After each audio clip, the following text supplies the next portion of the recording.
काही 1-1.5 घंटा चालणार आहेत फक्त दर दिवसच्या नियमाप्रमाणे आणि गाड्यात बसून आमचा जो ठरलेला मार्ग आहे त्या मार्गाने आम्ही लोणावळ्याकडे जाणार आहे. तुम्ही येत आहे त्याला बऱ्यापैकी तुम्हाला प्रतिसाद मोठ्या प्रमाणावरती मिळतोय. सरकारनं त्याची दखल घेतली. काल एक समिती येऊन गेली तुमच्याकडे, त्या समितीबरोबर झालेली चर्चा फिसकटली आहे. तुम्ही आता आणखी तुमच्याशी डायलॉग सुरू आहे का सरकारचा? कोणी कोणी संपर्क केला आहे आणि नेमका आरक्षणाच्या बाबतीमध्ये तुमच्याशी चर्चा करतोय कोण? नाही, फिसकटली कुठे ते आलेच नाही. फिसकटाच कसं नाही, गेले आणखीन आलेच नाही. गेले तर आणखीन आलेच नाही सांगतात येऊ शकते. ते येणार होते, आले नाही, येतील आज येतील. सचिवालयात कोणाचा संपर्क झालाय का? मंत्री स्तरावर कोणाचा संपर्क झाला आहे का? तुमच्या जाण्याच्या नियोजनाबद्दल तुम्हाला काही सूचना देण्यात आलेल्या आहेत की मुंबईमध्ये जमावबंदी लागू आहे तर तुम्ही येऊ नका किंवा विनंतीवाजा कुठलीही चर्चा शासन म्हणून तुमच्यासोबत आतापर्यंत झाली आहे का? झालीच नाही, झाली नाही. आणि जमावबंदी एवढ्या मोठ्या शहरात कायमस्वरूपच लावली जाते, परंतु लोकशाही मार्गाने एखादी मागणी करतात तो संविधानाने प्रत्येकाला अधिकार दिला, त्याप्रमाणे आम्ही आमरण उपोषण करायला चाललो. त्यामुळं त्यांनी दुसऱ्या कारणासाठी 144 लागू करण्यासाठी त्या शहरात कंपल्सरी तो 8च्या दिवसाला लावलाच जातो. आमच्याचवरती आमच्यासाठी लावला असं आम्ही अंगावर घेण्याची काय गरज. वाहनांना बंदी करण्यात आली, वाहनांना पण बंदी करण्यात आली. मुंबईमध्ये वाहनांना नो एंट्री अशा प्रकारे सांगण्यात आलं. सगळ्या वाहनाला मुंबईतल्या वाहन आहेत आपल्यासोबत आमचे एकटेच आहेत. ठीक आहे, जड वाहन करायचं सगळ्याच करावं लागेल. मुंबईत आहेत तेवढे आम्ही कशाने जायचं मग? विशेष अधिवेशन बोलवतायत असं सांगितलं जाते. मुख्यमंत्र्यांनी मोठी घोषणा केली आहे. मागासवर्ग आयोगाकडून हे सगळं सर्वेक्षण जे आहे ते पूर्ण झालं की तातडीनं विशेष अधिवेशन बोलवून मराठा आरक्षणाचा कायदा करणार असं मुख्यमंत्र्यांनी स्पष्ट केले. तुमची पुढची भूमिका काय असणार आहे? तुम्हाला हे कन्वे झालंय का? माध्यमांमधून बातम्या सुरू झालेल्या आहेत. जर असं असेल तर तुमची पुढची भूमिका काय आहे की तुम्ही मुंबईला जाण्यावरती ठाम आहात?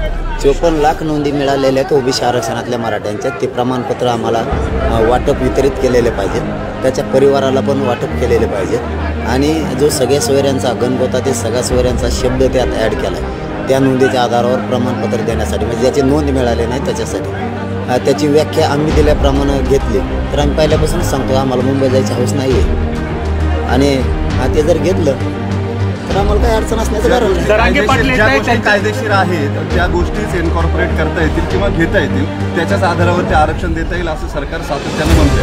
तुमचे सगळे सोयरे ही जी टर्म आहे ही टर्म कायदेशीरदृष्ट्या त्याच्यामध्ये बसत नाही असं यापूर्वीही स्पष्ट करण्यात आलेलं आहे. काल संभाजीराजे कोल्हापूरमध्ये बोलताना असं म्हटलं की भावना आणि कायदा या दोन्हींची सांगड घालून या आरक्षणाचा निकाल लवकर सरकारनं लावावा. आंदोलनकर्त्यांनीही कायद्याची बाजू जी आहे ती समजून घ्यावी. तुमच्या बाबतीमध्ये एक असं मत तयार होत आहे का की तुम्ही केवळ तुमचा हेका लावून धरताय, कायदेशीर बाजू जी आहे ती तुम्ही ग्राह्य धरत नाही आहात किंवा कायद्यामध्ये जे बसतं ते तुम्ही मान्य करत नाही आहात? तुमच्यावर टीका करणारी अनेकदा असं होते की तुम्ही रोज वेगवेगळ्या मागण्या करता. कोणची केली एकदा समोर सांग ना. नवीन मागणी कोणची केली? कारण आमचा हेका ठेका नाही. आमचा सगळ्या सोयऱ्यांचा शब्द जेच ती घेतला, जे ज्यांना कायद्याचा अभ्यास न्याय देतील न्याय मंदिरात सगळ्यांना त्या जजनं 2 न्यायाधीशांनी तो शब्द घेतला, आम्ही नाही दिला. जरांगे पाटील येत आहेत, त्याच्यामुळे लाखो लोक आहेत आणि याचा परिणाम कदाचित वेगळा असू शकतो. याची जाणीव असून देखील सरकार कुठं तुमच्याकडे किंवा या समाजाकडे दुर्लक्ष करते का? तीच तर एक आता आम्हाला एक प्रकार वाटतोय की इतका मोठा समुदाय येतो आणि त्यांनीच दिलेल्या शब्दावर आम्ही बोलतो आणि ते नेमकं त्यांनी दिलेल्या शब्दावरच काम करत नाही. बघूयात आता मुंबईत गेले. दिवसापूर्वी अजित पवार असं म्हणाले की इतक्याच तारखेला द्या, असा हेका चालत नाही, थोडा वेळ द्यावा लागतो. तुम्हाला थांबवण्याचे खूप प्रयत्न केले मात्र जरांगे काही ऐकण्याच्या मनस्थितीने असं अप्रत्यक्षपणे म्हणाले ते. तर असं का करतायत? सरकारला वेळ का देत नाही? अधिवेशन घेऊन आम्ही आरक्षणाचा प्रश्न मार्गी लावू असं सरकार म्हणतंय, परंतु तुम्ही वेळ देत नाही असं सरकारचं म्हणणं आहे. 7 महिने वेळ दिला, आणखीन किती द्यायचा असतो? याच्यापेक्षा महाराष्ट्रात जर कोणी एखाद्या आंदोलकाने वेळ दिला नसला तर एखादा मला दाखवा. काल तर मुख्यमंत्र्यांनी हेही म्हटलं की आम्ही सर्टिफिकेट्स वाटायला सुरुवात केलेली आहे, परंतु आंदोलनकर्त्यांनी पण आवाहन करावं लोकांना की त्यांनी त्यांची कागदपत्र द्यावी, तिथे जाऊन त्यांनी नोंदी बघाव्यात. तुम्ही लोकांना काही आवाहन कराल का की ज्यांच्या नोंदी सापडल्यात किंवा कागदपत्र मिळतात त्यांनी तिथे जाऊन अर्ज करावेत, ते जाऊन बघावेत? असं उलटं नसतं. ज्या गोष्टी सरकारला माहिती झाल्या त्या लोकांपर्यंत पोहोचायच्या असतात. जसे की एखादा जर डांबरी टाकला त्यांनी तर जाहिरात देऊन सांगतात आम्ही ही डांबरी केली ना आम्हाला मतदान करा. तसं गावात तुम्हाला सापडलेलं 54 लाख नोंदी ह्या ग्रामपंचायतला चिपकावं लागतात. तेव्हा लोकांना माहिती होतं माहिती नोंद सापडली ती मोडी लिप वाचता येते का गोरगरीब लोकांना? हे सरकारचं काम आहे, त्यांना ते करावं लागतं. अर्ज द्यायला लोक तयार आहेत. काल विभागीय आयुक्त आणि कलेक्टर आले होते औरंगाबादमध्ये, तर तुम्ही नेमक्या कोणत्या दुरुस्ती त्यांना सांगितलेलं आहे आणि नेमकी काय चर्चा झाली? दुरुस्त नाही, हेच आता जे सांगितलं तेच 54 लाख नोंदी तुम्ही सापडल्यात, तुम्ही घोषणा केली, ते प्रमाणपत्र वितरित का केले नाही हे आमचं म्हणणं होतं. आणि त्या परिवारांना त्यांच्या नातेवाईकांना का प्रमाणपत्र त्याचा लाभ दिला नाही. आणि तुम्ही जो शब्द घेतला होता प्रश्न सोडताना 7 मंत्री सचिव होते, कलेक्टर होते, विभागीय आयुक्त होते, मंत्री होते, आमदार होते, त्याच्यात जजेस होते, कमिशनचे अध्यक्ष पण होते. म्हणजे जे कायदाच बनवते असं शिष्टमंडळ इतकं ताकदीचं त्यांचं तज्ज्ञ आलं होतं. त्यांनी घेतलेल्या सगळ्या स्वरांच्या शब्दाचा वट हुकूम काढा हे म्हणणं आहे आमचं. पण मुख्यमंत्र्यांची क्युरिटी पिटिशन आहे, सर्वोच्च न्यायालयाची क्युरिटी पिटिशन आहे, त्याच्यामध्ये तुम्ही तुमच्या बाजूनं आणखी काही वकील वगैरे देऊन सरकारसोबत तुमची किंवा म्हणजे समाजाची बाजू मांडणार आहात का?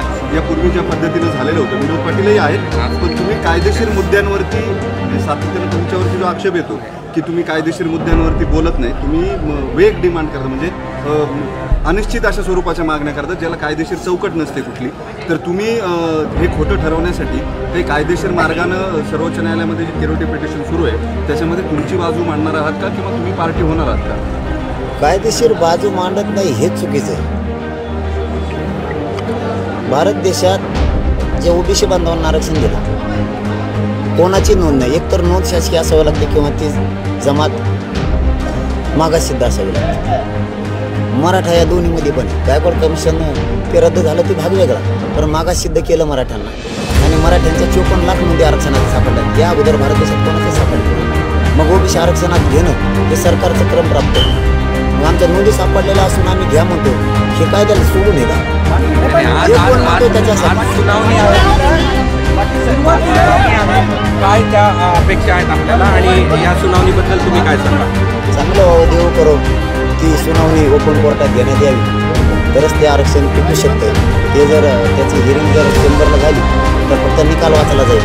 ज्या मान्य न्यायालयाने त्यावेळेस त्रुटी भरून काढायचं सांगितलं होतं त्यासाठी भोसले साहेबांच्या समितीनं त्रुटी भरल्या होत्या. तो अहवाल वाचन झाला पाहिजे, गायकवाड कमिशनचा सुद्धा आयोग वाचन झाला पाहिजे, तर ते आरक्षण टिकत. परंतु इंग्रज आमचं जर जनसंख्या 50% वर गेलं तर टिकत नाही. पुन्हा आम्हाला तेच पाडे वाचावं लागतील. त्यापेक्षा मराठ्यांचं जर ओबीसी कोणते सापडलं तर मराठ्यांना ओबीसी दिलं पाहिजे. ओपन कोर्टामध्ये सुनावणी झाली तर तुमच्या आंदोलनाची न्यायालयाने सर्वोच्च न्यायालयाने मान्य केलं.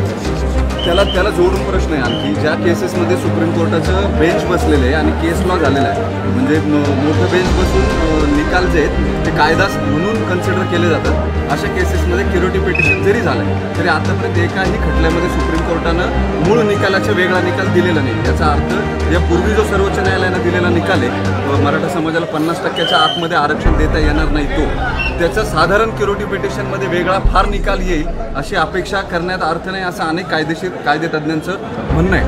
तसं जर झालं तर मग नेमकी तुमची भूमिका काय असेल किंवा त्याची काही अल्टरनेटिव्ह तयारी, प्लॅन बी तुमच्याकडे तयार आहे? तेच मी प्रत्येक वेळेस आपल्या बांधवांच्या माध्यमातून सांगतो की ते टिकणारच नाही आहे, तर त्यापेक्षा पुन्हा आम्हाला आंदोलन करून तेच पाडे वाचण्यापेक्षा मराठ्यांच्या ओबीसी नोंदी सापडल्यात तर मराठा आणि कुणबी एकच आहे, तो कायदा पारित करा हेच म्हणतोय आम्ही. पुन्हा तेच खेटे मारण्यापेक्षा आता ते सरकारनं स्पष्ट करायला पाहिजे. आम्ही त्यांना 1.5 महिन्यापासून विचारतोय. ओबीसी संघटनाकडून विरोध होतो. मोबाईल म्हटले की मुंबईत मोर्चा घालणं असेल तर आम्ही मुंबईमधलं मोर्चाला मोर्चे दिले जाते, तर कसं बघतो तुम्ही सरकारला समाजाला रिस्पॉन्स देतो? आम्हाला मुंबई बंद पाडायला बंद पाडायला आले त्यांनी यावं, आम्ही मागणीसाठी चाललो. एक लेजिटिमेट मुद्दा असा आहे की तुम्ही आता पुण्यामध्ये आहात, 40 लाख लोकसंख्येचं हे शहर कसं स्टँडस्टिल झालं. तुम्ही येणार, तुमच्यासोबत लाखो लोक येणार, गाड्या इतक्या मोठ्या प्रमाणावर येणार, सगळ्या शहरामध्ये तुमचे रुटीन त्यांच्या कामाला जायचे, शाळांना जायचे, सगळे डिस्टर्ब झाले. पुण्याच्या बाबतीमध्ये हे घडतं आहे कारण तुम्ही आता आल्यापासून सगळ्यात मोठं शहर पहिल्यांदा पुणे लागलं. आता तुम्ही जेव्हा मुंबईच्या तेव्हा परिस्थिती आणखी बिकट असेल. त्याच्यामुळं एका अर्थानं राज्य जे ते राज्यच स्टँडस्टिल झाल्यासारखा परिस्थिती. लोक जे ते वेगवेगळं धरले जातात का सर्वसामान्य ज्यांचा थेटपणे मोर्चाशी फार संपर्क नसतो, संबंध नसतो किंवा रोजचं जगणं महत्त्वाचं असतं, अशा लोकांचे हाल होत आहेत. अशी परिस्थिती सध्या. रोजचं जगणं सोयीचं व्हावं यासाठीच आम्ही मुंबईला चाललो आहे. त्यांना आरक्षण मिळावं, त्यांचे मुलंही मोठे व्हावेत. कारण हा प्रश्न नुसता आमचा एकट्याचाच नाही, शहरातल्या सुद्धा राहणाऱ्या श्रीमंत, गरीब, नोकरदार, व्यावसायिक सगळ्यांचाच हा प्रश्न आहे. आणि आम्ही एक दिवसापुरतं चाललो, तुमच्या दारातून आम्ही एक दिवसापुरतं चाललो. तुम्हाला त्रास व्हावा ह्या भावनेने नाही चाललो आम्ही. तुम्हाला 100 रस्ते त्यातला एका बाजूचा जर आम्हाला दिला तर आम्ही सुद्धा तुमचेच आहे. आम्ही तुम्हाला त्रास व्हावा म्हणून चाललेलो नाही, तुम्हाला न्याय मिळावा म्हणून इथून चाललो. उलट तुम्ही आम्हाला तांब्या भरून पाणी दिलं पाहिजे, कारण आम्ही तुमच्या दारातून चाललो. आम्ही रोज बसण्यासाठी नाही आलो तिथून. पण ही लढाई कायदेशीर लढाई आहे. मग तुम्ही रस्त्यावरची लढाई लढून अनेक दिवसापासून तुमची लढाई सुरू आहे, पण ती मान्य का होत नाही? तुम्ही कायदेशीर जाल का नाही, भेटत का नाही? तुम्हाला कोण म्हणलं तुम्हाला कायदेशीर आहे? आम्ही कायदेशीर लढायचं. ओबीसीच्या नोंदी सापडल्या दादा, ओबीसीतल्या आरक्षणातल्या. अहो विरोध केला म्हणून कायदा तसा चालत असतो का? मी विरोध केला तुम्हाला म्हणून माझंच ऐकन का कायदा? कोणी म्हणलं म्हणून तसं होत नसतं, पण ते होणार पण नाही. समाजाला सापडलेलं आहे. हिंदी आणि मराठा एक आहे ही मागणी, जी फॅक्ट फोर्सची मागणी मागतायत. याचा अर्थ असा होतो की हिंदी आणि मराठा एकच आहे, हे सरकारनं मान्य करावं. जे कायदेशीर आणि तांत्रिकदृष्ट्या दोन्हीदृष्ट्या शक्य नाही आहे, ते शक्य असल्याचं कुठलं लेजिटिमेट फ्रॅक्शन तुमच्याकडे आहे का, किंवा तशी काही चौकट आहे का? कुठल्या बेसिसमध्ये हे बसवता येऊ शकतं? आता याच्यापेक्षा काय बेस पाहिजे? मराठ्यांच्या 54 लाख नोंदी ओबीसीत असलेल्या कुणबी म्हणून सापडल्या, याच्यापेक्षा काय बेस असायला पाहिजे?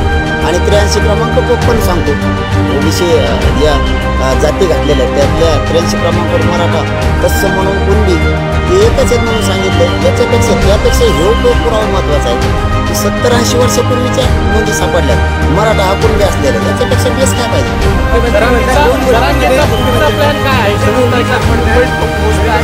पुढचा प्लॅन काय आहे, कसं असेल? आमरण उपोषण माझ्यासह माझा समाज जाऊन बसतो. छगन भुजबळांवर तुम्ही टीका केलेली आहे सभेमध्ये, एकदा आरक्षण येऊ दे मग मी तुम्हाला दाखवतो सांगितलं. नेमका काय इशू दाखवतं म्हणजे तसं नाही, त्यांचं काय वैयक्तिक आमचं माणसाशी बांधायला बांध नाही म्हणून त्यांनी माझ्या वावरात जनर चारले. विचाराला विरोधी व्यक्तीला नाही, त्यांच्या विचाराला विरोधी. ते बी दाखवतं म्हणले, ते माग म्हणले कोयतेच घेऊन येतो म्हणलं ये मग, असं म्हणजे तो विरोध नाही. तुमच्याकडे बच्चू कडू आले होते, ते म्हणतात 29 लाख प्रमाणपत्र वाटप झाले, 2 दिवसात चर्चा झाली, आरक्षणाचा प्रश्न मिटलाय, आता थोडं तुम्ही बाजू नक्की घ्या. आम्ही तर डाटा मागितला त्यांना त्या दिवशी, डाटा द्या. पण डाटा तर असेल ना दादा, प्रमाणपत्र दिले जातं तुम्हाला दिलेलं मला माहित नाही, डाटा तर असेल ना शासनाकडे, मला द्या ना. पण मुख्यमंत्री म्हणतात 2 गोष्टी आहेत. एक तर मुख्यमंत्री म्हणतात की ज्यांची नोंदी सापडतात त्यांना आम्ही सगळ्या दुनियावरच ठेवलं आहे. मी आता 70 वर्ष आणखी मुंबई 26 तारखेपासून सगळ्यावरच विश्वास आमचा. काय करणार आता, शेवटी आम्ही जनता पडलो ना. मनोज जरांगेंनी आता नाही ते 26ला सांगणार आहे. मी मीडियाच्या बांधवाला त्या दिवशी सांगितलं मी 26ला नावच ओपन करणार आहे. मनोज जरांगेंनी आता राजकारणात यावर लोकसभा निवडणुकीत आपले माणसं उतरवीत असं एक आवाहन केलं जाते, तर काय करतात? तेव्हा तिकडे नका ओढू, मला तिकडचा लोडच येतो. त्यातले फोडाफोडी ते खाऊ घालला तलवा कारण पैसे लागते. आमचं काही नाही, ती मार्गच आमचा नाही. आमचं आपलं चाललं आहे सामाजिक, आमचा आमचा एकच मार्ग आहे, मराठा समाजाला आरक्षण मिळावं आणि समाजात तेढ निर्माण होऊ नये यासाठी ताकदीनं प्रयत्न सुरू आहे. आज सरकार आपल्यासोबत चर्चा करणार आहे का, आणि ती चर्चा कधी होणार आहे? काय निरोप तुम्हाला आहे का सरकार म्हणून आजच्या चर्चेत? नाही, निरोप नाही, परंतु ऐकण्यात येते की आज कुणीतरी चर्चा करणार आहे आणि आयुक्त सुद्धा काल आले नाही, बहुतेक आज येतील. नाही आले त्यांना आम्ही हळूहळू पुढे चाललो.